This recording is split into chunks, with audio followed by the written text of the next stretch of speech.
हे what's up guys, welcome back once again. दोस्तों, आज की कहानी जो एक्सप्लेन करने जा रहे हैं वो एक टीचर के ऊपर है जो सिंगल है, लेकिन उम्र बढ़ने के कारण उसे कोई भी शादी नहीं करना चाहता।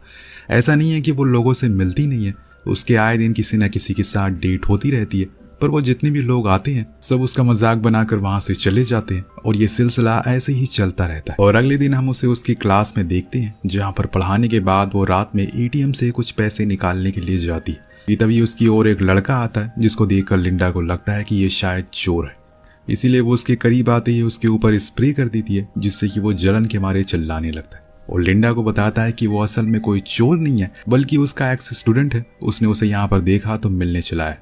ये सुनकर लिंडा को बहुत बुरा लगता है, इसीलिए वो उसे अपनी कार में लिफ्ट दे देती है और इस दौरान वो उससे पूछती है कि तुम पहले स्टोरीज लिखा करते थे, काफी अच्छी होती थी, अब उसका क्या हुआ, क्या तुमने उस काम को आगे बढ़ाया? पर जेसन बताता है कि उसने उस काम को छोड़ दिया क्योंकि उसके डैड चाहते हैं कि वो लॉ की पढ़ाई करे, जो कि उसे पसंद नहीं है। पर मैंने हाल ही में एक प्ले लिखा है। ये सुनकर लिंडा उसे बताती है कि ओह, हमारे स्कूल में भी कुछ दिन में एक प्ले होने वाला है, अगर तुम चाहो तो जो तुमने प्ले लिखा है वो मुझे कल स्कूल आकर दिखा सकते हो। अब जेसन मान जाता है, जिसके बाद हम लिंडा की अकेली जिंदगी देखते हैं। वो अकेली ही रहती है और खुद में ही मस्त रहती है। नेक्स्ट डे जेसन स्कूल पहुंचता है जहां वो लिंडा को प्ले दे देता है, पर वो उसे क्लास में आने को कहती है जहां वो सभी स्टूडेंट को जेसन के बारे में बताती है। उसके बाद घर जाने पर लिंडा उस प्ले को आराम से पढ़ती है। उसे बहुत ही ज्यादा पसंद आता है, इसीलिए वो आर्ट और कल्चर टीचर को वो स्क्रिप्ट देती है ताकि वो उसे पढ़कर बताए कि वो कैसी है। अब यहाँ काल को, जो कि वो टीचर था, उसे वो प्ले लिंडा से भी ज्यादा पसंद आता है, इसीलिए वो फौरन अगले दिन उसे मिलकर कहता है कि हमें इसे प्रिंसिपल को दिखाना चाहिए ताकि वो उसे लिस्ट में ऐड कर सके।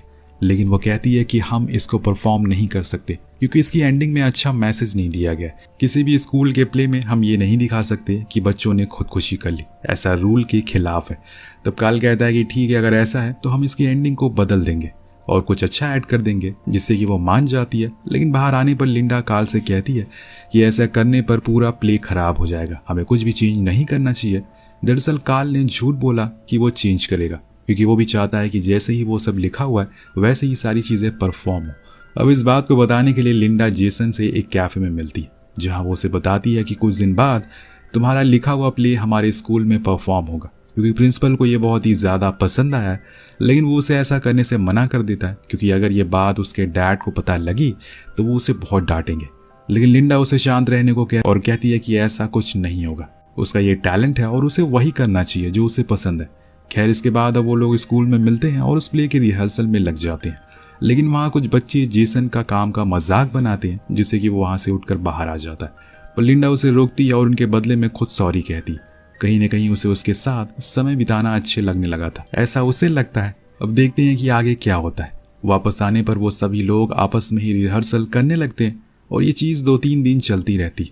पर ज्यादा दिन बीत जाने के बाद जेसन के डैड उसके स्कूल पहुंच जाते क्योंकि वो उनका कॉल रिसीव नहीं कर रहा था। वो उसे वहां ले जाने लगते हैं, पर लिंडा उन्हें रोकती है और उन्हें सही से समझाती है कि इसका जो मन है उसे वो करने दीजिए, जरूरी नहीं है कि राजा का बेटा राजा ही बने, शायद वो कुछ और बनना चाहता हो।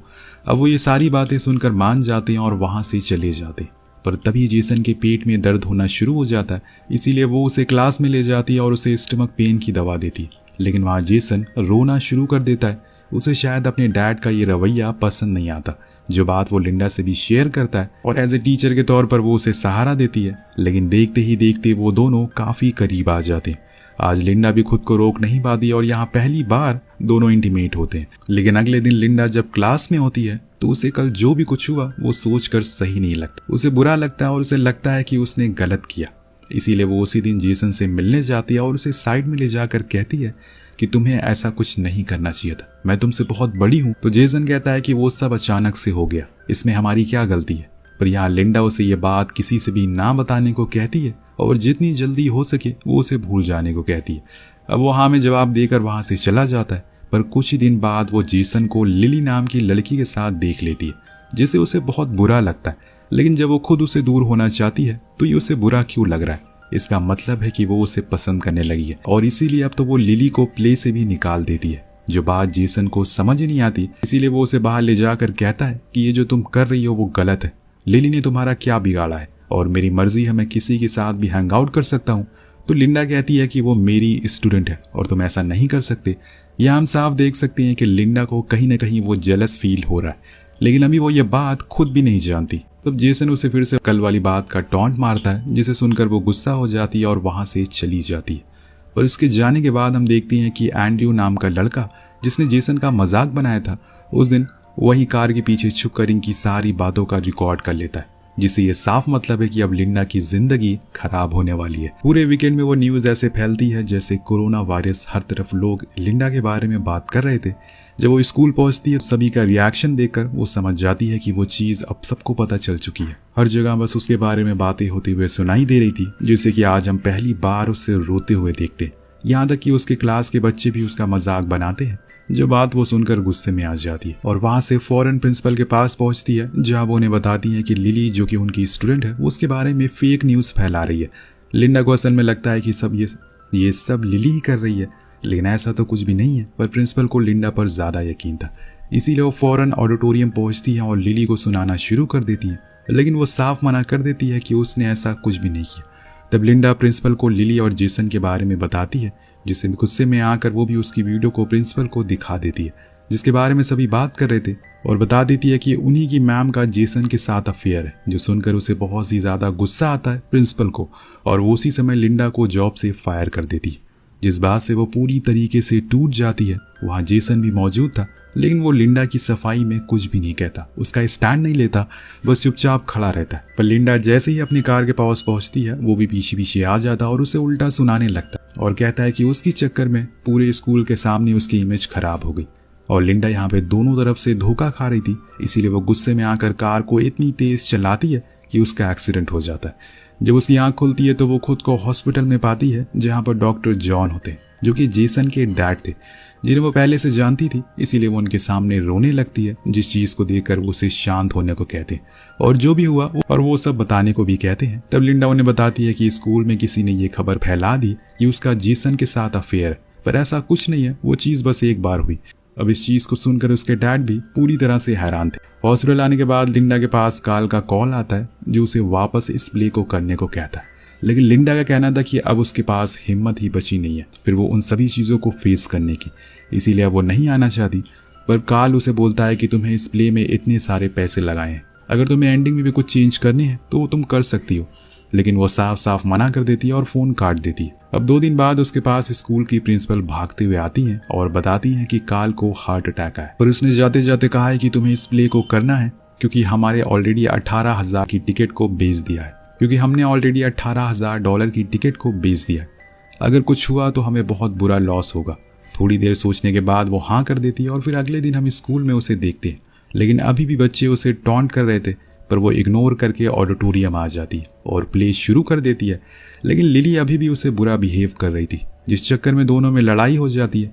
कहीं ना कहीं लिंडा को उस प्ले की एंडिंग कुछ ठीक नहीं लगती, इसीलिए वो उस दिन जेसन के घर जाती है और उससे परमिशन लेती है कि वो उसके प्ले की एंडिंग को ठीक करना चाहती है, क्योंकि हर कोई मरना नहीं चाहता। लेकिन जेसन कहता है कि अगर ऐसा कुछ हुआ तो पूरा प्ले का मतलब ही बदल जाएगा। पर लिंडा घर आकर एक नई एंडिंग को लिखना शुरू कर देती है और अगले दिन तक उसे पूरा कर भी देती है, जिसके बाद फाइनली वो दिन आ जाता है जिस दिन प्ले होने वाला था। सभी लोग एक साथ होते हैं और बीच प्ले में जेसन भी वहां पहुंचता है, जो चेंज हुई एंडिंग को देखकर कुछ खास खुश नजर नहीं आ रहा था, क्योंकि इस पूरे प्ले का मतलब बदल चुका था।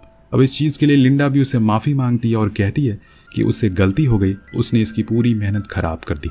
लेकिन तभी जितने भी लोग वहां बैठे हुए थे सभी खड़े होकर उसके लिए तालियां बजाते। उन्हें प्ले बहुत ज्यादा पसंद आया था, उन्हें वो एंडिंग बहुत ज्यादा पसंद आई थी और ये चीज किसी ने भी एक्सपेक्ट नहीं करी थी। इसीलिए काल ऑथर यानी जेसन को इस स्टेज पर बुलाता है और सभी को सामने उसकी तारीफ करता है। वहां उसके डैड भी मौजूद है, जो अपनी बेटे की सफलता और कामयाबी को देखकर थोड़ा इमोशनल हो जाते हैं।